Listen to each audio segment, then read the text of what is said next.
Hi, welcome to the first review from LABapplications.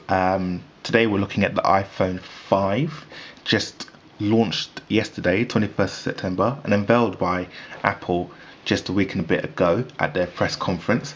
Met with a mixed response from the public, just in terms of the design. Not really breaking too far away from the iPhone 4S design, more of a evolutionary step rather than a revolutionary one that many and some were hoping for. Obviously, we've got the white version here, 32 gig white. Also comes in black with a black slate on the back. The white one is packing a kind of a bright shine aluminium back here, but we'll get to that in a second. On the front, we have a new 4-inch display, which is 1136 pixels wide, tall by 640 wide. It's a retina display, so 326 dots per inch, which means that you can keep the same really sharp and rich detail that you can see from the iPhone 4S within a much bigger display space, and it just means that the pictures, the icons and the detail on the screen is still there. You can't tell the pixels between them on the display, which is really nice and really good to see on a phone like this. Especially in comparison to its competitors like the Samsung S3, which has 311, and I think on the 1X it's around that 316 or so. But yeah, again, it's really nice display, and obviously nice to see Apple maintain that retina tradition. We've got the iSight cam at the top, which is now suiting 720p for FaceTime calls and also for self-portraits.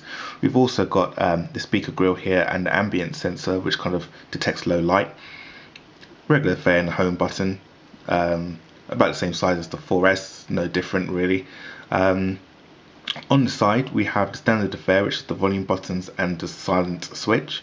The vibration, actually, when I noticed it, was quite a bit stronger than the 4S, but almost not surprising given that the actual chassis of the phone is much thinner, so you can definitely feel the vibration a lot more.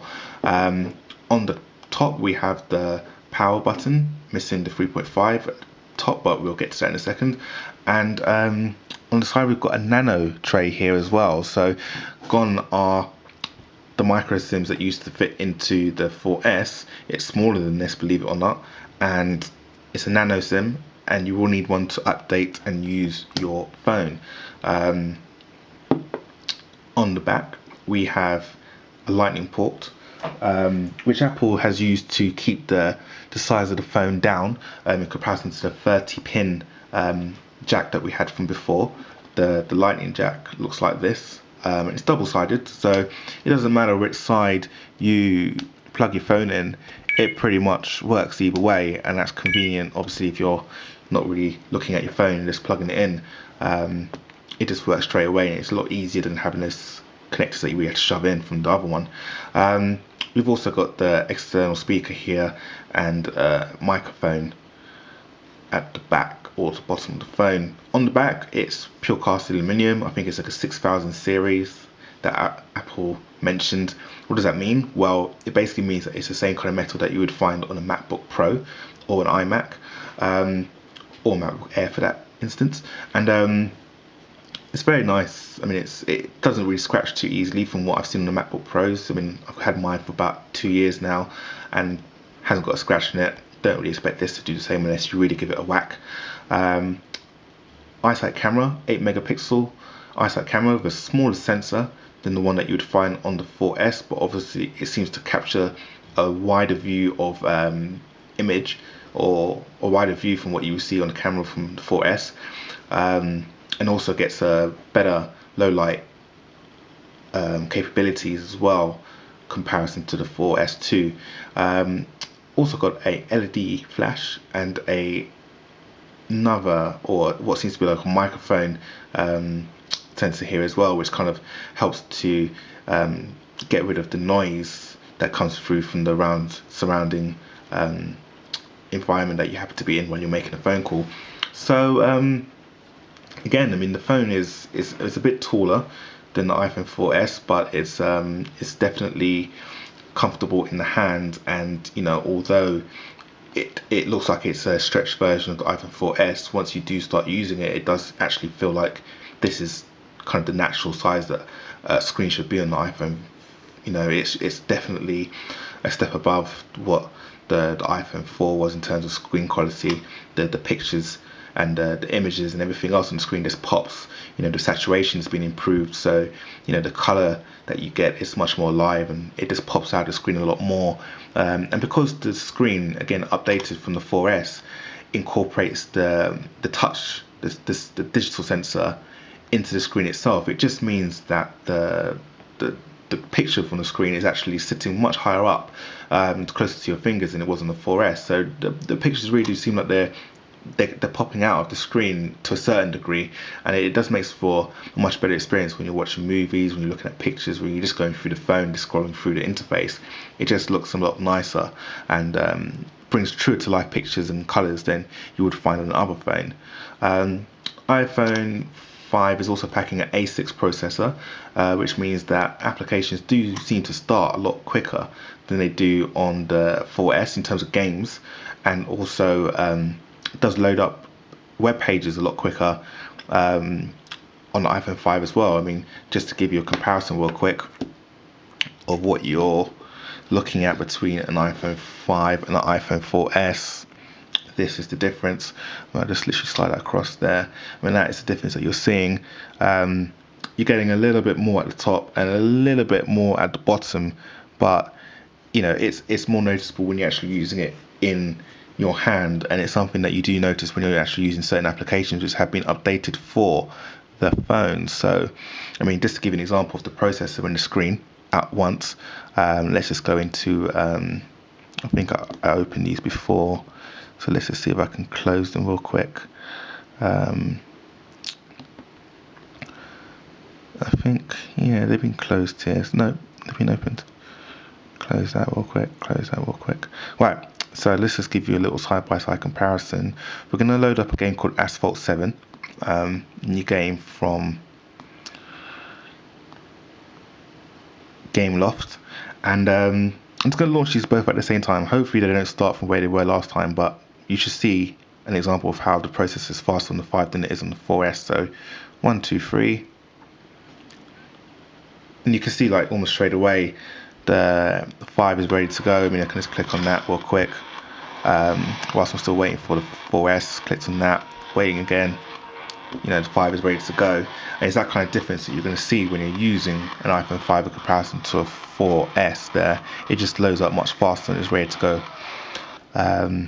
Let's just see if I can open up another one.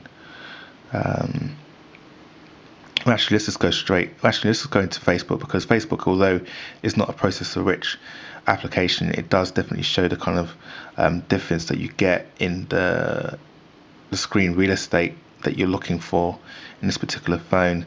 So we're both connected to Wi-Fi here, and hopefully we can get the iPhone 5 to just compare itself with the 4S there, just hopefully in terms of, yeah, it doesn't look like it's going to do what I want. So let's just see if I can just go into my profile real quick. And again, I mean, it's just the sheer size of the screen that you got here on the 5 in comparison to the 4. I don't know if you can see that on the screen, but you can definitely see a lot more. I mean, I'm holding the screens pretty much side by side here, and you can see that I can see my photos and a little bit of the bottom quite easily on the 5, whereas on the 4 you can see that the photos are just about cut off a little bit, so you can't see them, and it's just that you're just going to see a lot more in terms of the screen than you would do on the 5 on the 4S. So it's that kind of difference that we're looking at here, and it's only noticeable once you have it in your hand. It is something that does make a difference when you're using it on a day-to-day basis. Let's see if I can just pull up a couple of sites here.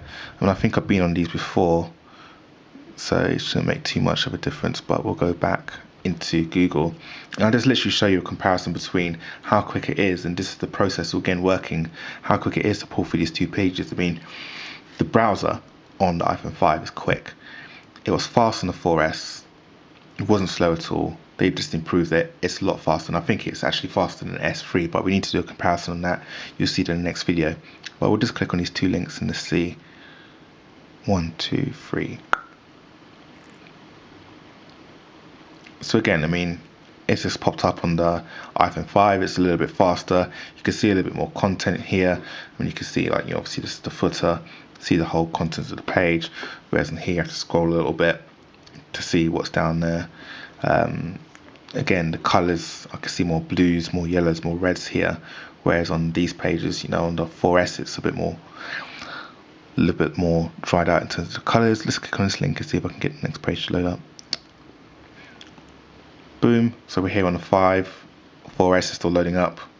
The 4S is done now. So that's the kind of difference that you're getting. I mean, you're going to see a bit more on the screen, and the iPhone 5 is a bit faster than the 4S. So that's the difference that we're talking about here. But in terms of real world usage, I mean, bigger screen, bit faster, but is anything really different? Not at the moment. Not until the developers really get hold of the apps and start making them for the 5. That's when we start seeing a difference. But at the moment, there's not a huge gulf between the 4S and the 5 in terms of what they're going to offer out of the box in terms of an experience of using a mobile phone. The picture quality on the phone is pretty good. Going into the camera, you can see that the camera app is a little bit more updated for the iPhone 5, and you can notice that when you're using the iPhone 5 for pictures, I mean, the low light quality is a bit better. There's a little bit more detail in low light pictures, and it snaps pictures a lot quicker than on the 4S as well, so you can keep snapping as fast as you want on the 5. It'll keep up with you. You can take as many shots as you can snap pictures. On the 4S, you take pictures really quick, and it starts to lag after a little while, so it does act a little bit slower, but again, it's not a noticeable big difference, but you just see that it's a little bit faster on the 5 than it is on the 4S. And obviously on the 4S now, also on the 5 now, you can actually shoot video whilst you're also taking pictures. So if I go into that right now, and that's a picture, that's really cool, but if I click on the video, you can see now that I've actually got a icon at the top which allows me to take pictures whilst I am actually taking a video as well. And again, it's really quick, bam, video is ready to go. I can watch that, and there's no stutter or lag, there's no, I mean, it's just quick. It's just a fast phone, and it's something that you just notice really quickly when you start using this in comparison to the 4S. Just in terms of what you get in the box, I mean, here's the iPhone 5 box. Standard stuff that you get in the box. Let's get rid of that. So you get these new headphones that Apple has made. They're supposed to fit anybody's ear. I doubt that very much. Pretty much just take this and throw it in the drawer. You're not going to be using that. You've got the standard power socket, a plug there that you can use for your jack, and obviously you get the lightning cable as well,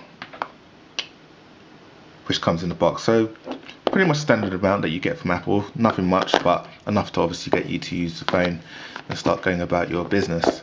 So yeah, I mean, that's a quick overview, a quick rundown of the iPhone 5. We'll be doing a few more comparisons between the iPhone 5 and the iPhone 4S, just to show you guys what it looks like in comparison, and which one maybe you should go for. Should you upgrade to an iPhone 5 if you've already got a 4S? And also we'll be doing a comparison between the iPhone 5 and the Samsung Galaxy S3.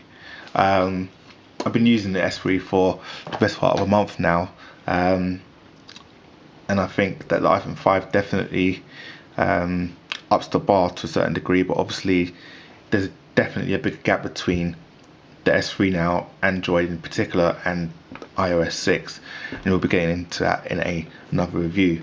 But yeah, this has been Louis for Lab Applications, and this has been a quick review of the iPhone 5. Thanks for watching, and we'll catch you in the next video.